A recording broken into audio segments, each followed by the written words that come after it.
100%. And my last one, I can't wait for this to come out because I'm going to tell Steven to take the Zoom versus not Zoom thing out, because I ask a lot of my guests this because I knew you were on Zoom. I'm going to be on your podcast. I already knew this, right? But I think it can be executed. But I want to ask the question to you, which we've kind of addressed. I think good content beats good quality any day. I think it's about the content. When you look at TikTok or whatever, there's people filming on a 1992 Nokia, right? And if they say or do the right things, those videos get millions of views. But when it does come to quality, when you're guesting, the show, the whatever, what percentage do you think that makes a show attractive versus, like I said, the Zoom casts? I think one of the things that you want to be aware of if you are producing consistent content is the fact that more and more experienced content producers are coming on to the podcasting bandwagon. So they're up-leveling the game for everybody. And I think if you're constantly, like, one of our values is excellence. And so we seek to constantly up-level our level of excellence. Now, will we be upgrading Zoom? Maybe. At this moment, we're focused on a book release. So that's not our focus. But being able to look at, is the quality of what you're producing at an excellent level? Like, because when I have people who come on, like, say from a guesting perspective, when I have people come on and they're wanting to get booked on podcasts and they only have on past podcasts maybe told their tips and tricks. And I'm like, wait, you left out story? Like, who are you? Like, and there have been some clients like that I've dug into their story and I'm like, this is where the meat is. Like, we have to lead with story because our brains convert with story. Like, we connect on a deeper level. You will convert long-term memory, short-term memory into long-term memory just by telling a story. So, like, just by the fact of sharing the story of how I got stuck in Australia and suddenly had to, like, not only because of my visa, but because of COVID, I lost my main form of lead generation. And that's how I found guest podcasting to generate over $250,000 in new business revenue from like less than 100 interviews. Like, it's that story that's like, whoa, okay, hold on. Versus, if you don't know how to deliver content, like delivering content, like what I love about what you do, Ryan, is your content is punchy. Like, you're like, I'm uncensored as fuck, and I'm just gonna punch you in the face with it in a loving, like, Hormozy-esque way. And like, yes, and that will resonate with certain people. And also looking at the people that it doesn't resonate with, fuck them. Yeah, and it's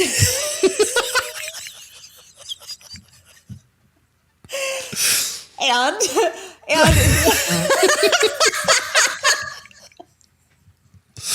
sure.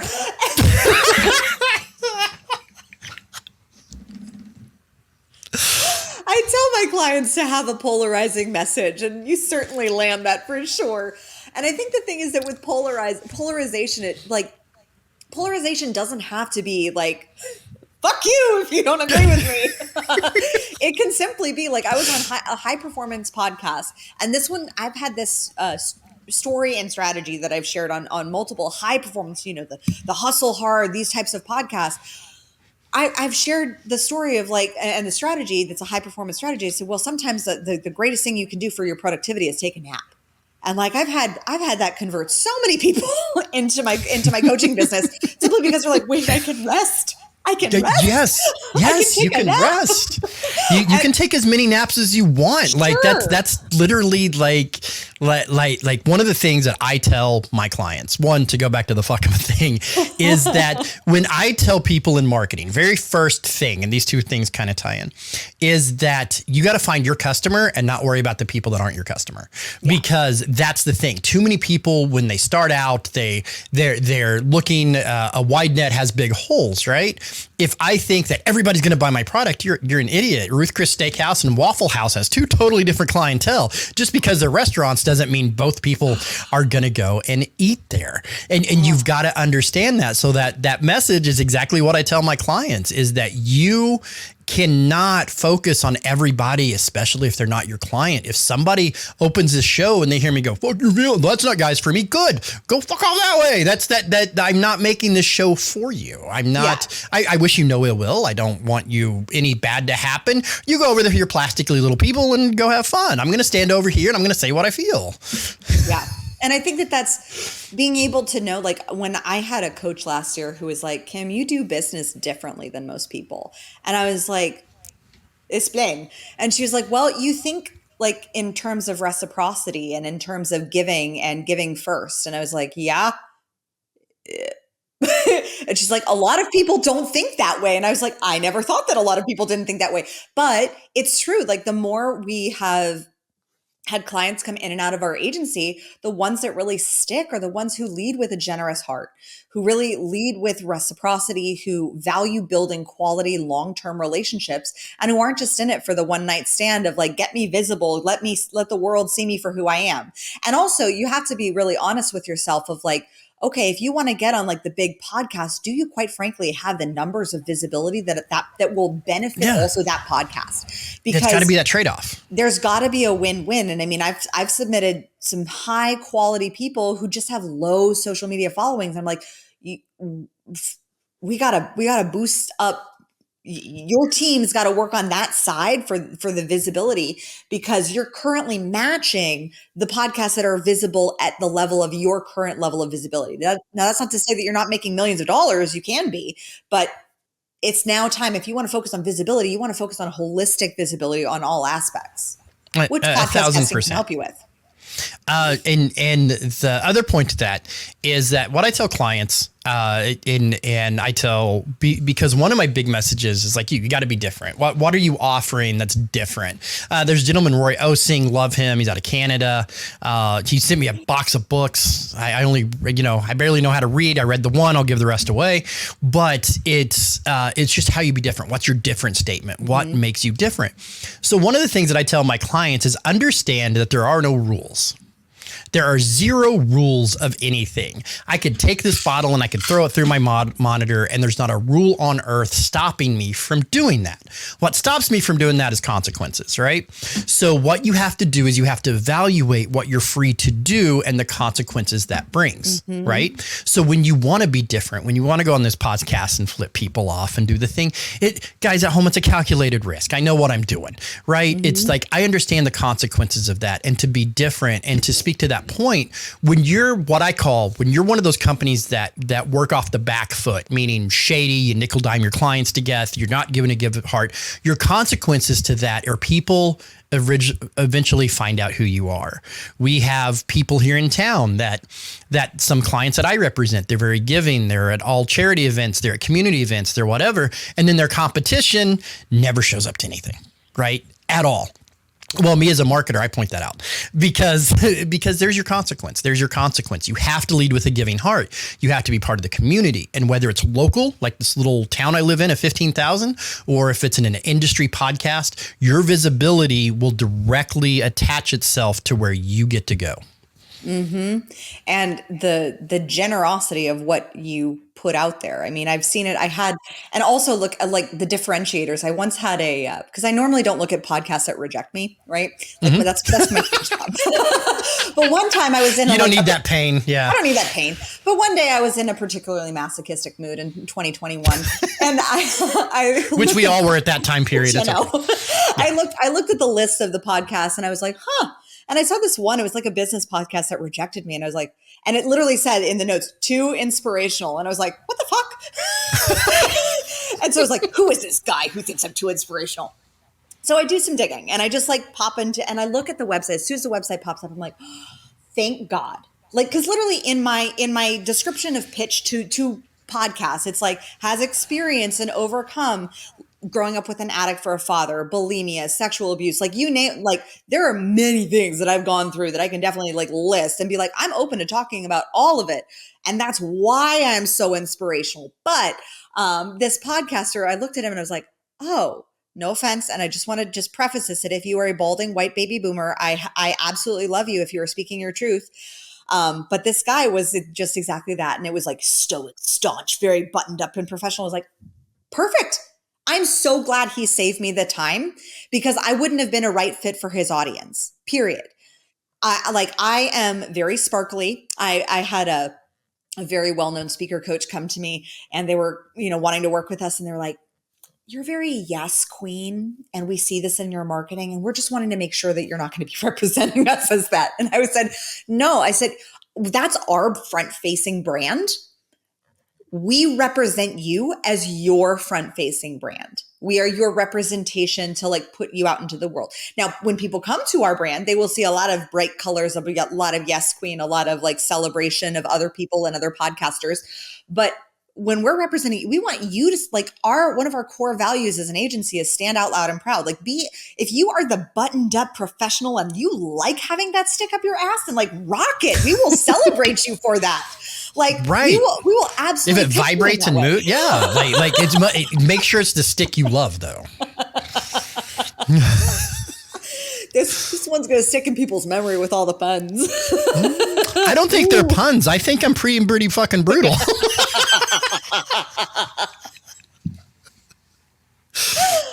They're puns like the Titanic was an oopsie. It kind of was, but it was a Titanic oopsie. Oops. Right. But the ability to understand and know what are the values that you represent, and like really being front facing with that like people who are not of a generous heart, like we don't attract those people into our world. And like for my coaching business, we have stood for ownership for years. It has been our core value in that coaching business 100%. And people have been like, how come you don't attract, like, they're like, I deal with all these things with these issues with these clients. I'm like, because you're attracting victims.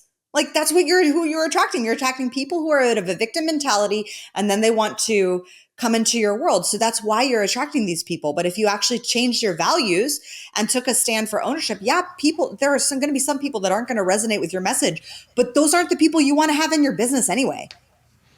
Right. 1,000%. So we're running a little long on time, but there's a couple things that I want to get to. Yes. So you are an international best-selling author. You've had several successful businesses, one successful exit. You do have an upcoming book, but before we get to the upcoming book, because I figure that's a good segue, you made a book about farts. And for all the class and success that I know of you, when you brought this up, I'm like, that's the shit I want to talk about. that was a pun, by the way. That was a direct pun, I mean, it was a gaseous delight. So it's flatulent fun for the whole family. I just floated it out there, yeah. So my son, when he was a baby, my eldest, he was scared of his own farts. And so I wrote a little poem book. I have a dog like that. Yeah. It's so cute. And I wrote a little poem of like for him. And I promised him that like one day I would turn this into a book. And after, I shared that I lost 3 family members and 2 family friends in 1 year. And then we moved twice in 1 year, both from Australia to California, and then packed up my childhood home, sold my grandmother's home because we lost my dad, my aunt, my Nana, and brought my mom with us to Texas and moved twice. And last year was really challenging for me, and just being able to be like, oh my God, like this suddenly, like we manifested our dream home, and yet I'm still like is processing these losses, and I'm still, navigating being a mom with 2, which is like a whole new thing. And now I have my mom with us, and I'm like, okay, so there was a lot of processing. And then this year I really kind of just was like, fuck it. I want to do what I want to do. And I started writing Make Every Podcast Want You last year in July in 2023. And one of the principles of Make Every Podcast Want You is, developing a level of mastery and also being an interesting human. Do it cool shit. People want to be around you. And so I said, you know what? I'm going to publish a fart book. Like, why not? And, yes. And so I found the illustrator, I found my formatter, all moms of multiples. And I was like, I love this. And I'm having so much fun. And we're cycling it back, like to be able to support the Walk with Sally charity. So 25% of the profits will go to that charity, which is now even deeper on my heart because my very good childhood friend was just diagnosed with breast cancer and she's a mom of 2 kids. And it's my soon to be baby is supposed to be born like right around her birthday. And so it's like, it's just this like perfect divine timing of everything.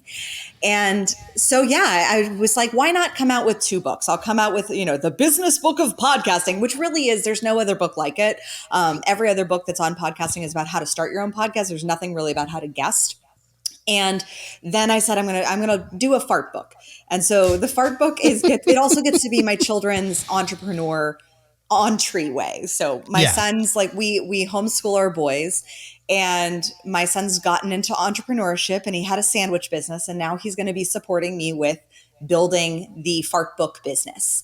And that's his, he's a 7-year-old boy. So he's going to be like, he's so excited to stand outside of stores and like sell this book and get to play with whoopee cushions. And and every time, I can't tell you, Ryan, how many times I go on podcasts and they're like, this and bestseller and this and a fart book.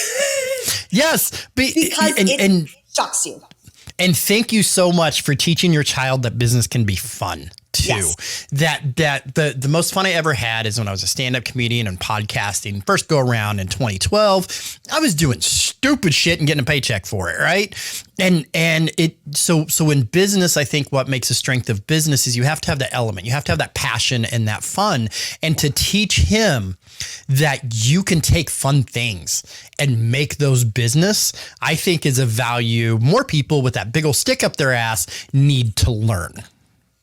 Yes. And it also creates that magic. Like, I don't think personally that politicians are going to save our world. I think entrepreneurs will. Yes. I think politicians ain't going to do shit. I think entrepreneurs are the ones who are going to pay. We're the ones who create the inventions. We're the ones who move forward and have a vision for a better world. And we're the ones who actually create the product and the economy and currency to be able, like, we create that as entrepreneurs. And so the greatest value I could teach to my kids is the value of understanding business. I'm blessed to have been a 2nd-generation entrepreneur. I watched my parents grow a $1 million annual business with my dad being a high-functioning alcoholic for 30 years. Like, that was an incredible life lesson, so that I saw that and I was like, well, what could I do in 10? Like, how could I do that in 10? Because I had that testimony. Like, my mom was pushing me around in strollers, passing out flyers. Like, I got to see the fact that you can make when you are an entrepreneur, you can make money like that out of nowhere. Like, and that's what I told every business owner during COVID, especially because I was stuck. I was stuck over in Australia in a tourist town, and I saw tourism business after tourism business closing down. And every time I would just offer them encouragement and say, you have a skill set of building a team, of understanding sales. You can rebuild in whatever medium you need. And that skill set of being able to sell, it will serve you no matter what. Yes. And whether they call you, whether you're always hustling, whether you're always doing this, whether you're doing that, entrepreneurship is its own thing, because I know my skill set goes to a certain point and then it drops off, right? Yes. I'm good at the idea. I'm good at the structure. I'm good at inventing the business. I'm good at structurizing that. Day-to-day management of employees, as they watch this and they understand how moody I can get and how much of a jerk I can be sometimes because I don't want to fucking do it, because that's not what I'm made to do. I am made to, I like the scientific term that Gen Z come up with, fuck around and find out, right? Yes.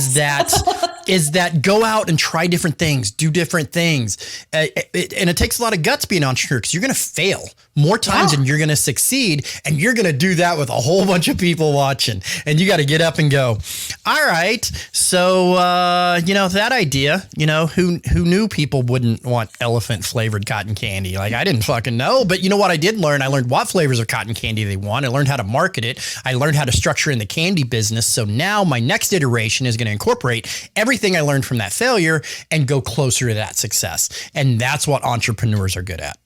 Mm-hmm. And it's funny. I was talking to a really high level entrepreneur who was like, man, I invested $1 million of my kid's inheritance into this business. And I was like, I don't feel that bad investing $10,000 into a fart book for my kid's inheritance. Right. But like we're used to taking a level of risk. And I think that there's risk in anything. But I think with entrepreneurs, we face the risk of not doing it more than the delayed risk of waiting. And yeah, it's like that thing. Like when I was little, I wanted to be a lawyer, right? That's what I wanted to be. When I was a kid, I wanted to be a lawyer. And of course, I'm a poor middle class white poor to whatever kid in the Ozarks. And it just didn't happen, right? But by the time I got 35, I'm like, fuck, I could have been a lawyer. Like if I'd just worked at it, if I'd just done it, if I'd just did the thing, that's what it would have done. And that set up the second half of my life to where little pieces of progress, little bits of progress, that's still progress. That's still things. It's not going to happen overnight. You just got to figure out and you got to keep moving. And what you start as and what you finish as will look like a totally different animal, but you just have to keep punching through. Yeah. And that's the beauty of it. And when you take the risk of getting visible, you will face people who you're going to go through the gauntlet of rejection, or of people not liking you, or of people, getting offended. And it's very easy to say, wow, okay, that's not my person. And I'm very happy to see that. And there's an inner resilience that's cultivated. And when you can cultivate that inner resilience at a young age, like, oh my gosh, I was so proud of my son. He told all his friends that his mom is Wonder Woman. And they were like, no, she's not. And he comes home and he asked me, he's like, Mommy, are you Wonder Woman? And he was like, you are, right? And I said, what do you believe? And he said, yeah, I believe you are. And I said, well, then that's all that matters.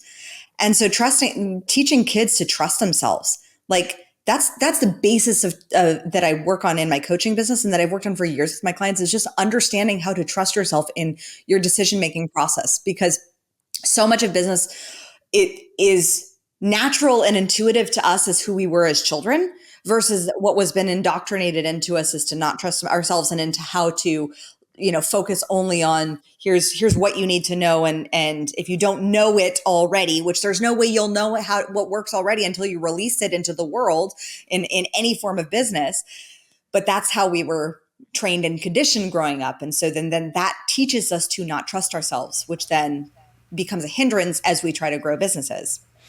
Exactly. The only other side to that is there's kind of a bell curve or a dip or whatever you want to call it, because no one's fucked my life up as bad as I have. So that's right. So you do take, like, you wake up in somebody else's clothes in a different state enough time, you're like, I got to change, right? So, but you make enough mistakes that you start to not trust yourself. And what that did for me was that made me go reevaluate some of my confidences, some of my pride, some of my whatever, because you will mess up, and you will sit there and just sit there and like, how do I, and then the best thing that you can ever do is understand that you're the problem, but you're also the solution, and learn, like, you are a bad bitch that does the thing, and that you can get up and you can keep doing the thing. And the wonderful Mike Tyson quote, everybody's got to play until they get punched in the face. Well, you just got punched in the face.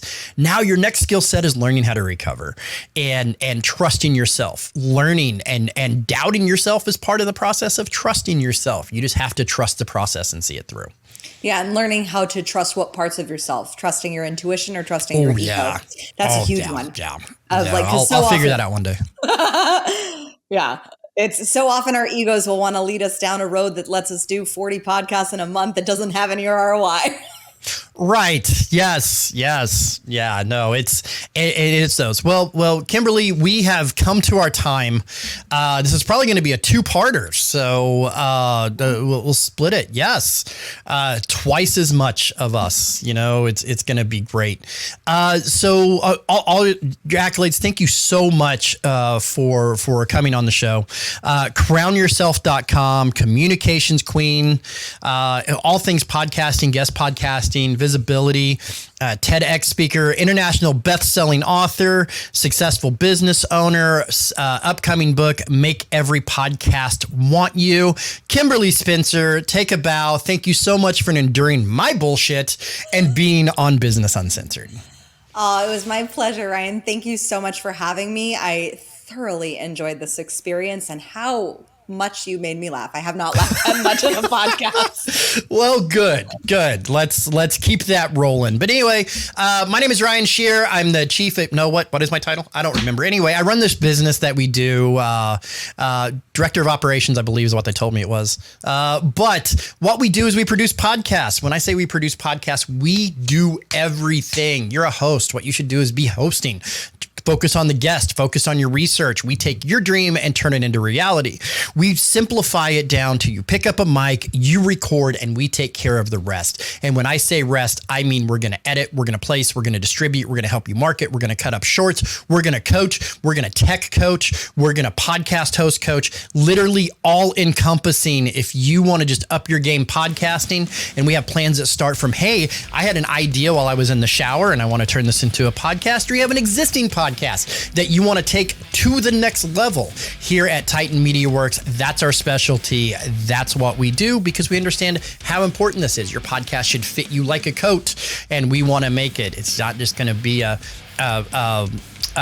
conveyor belt. Here's you a podcast and go. It will be yours on all ways. If you want to do that, reach out at titanmediaworks.com, or my number is on probably every truck stop wall. Just call it.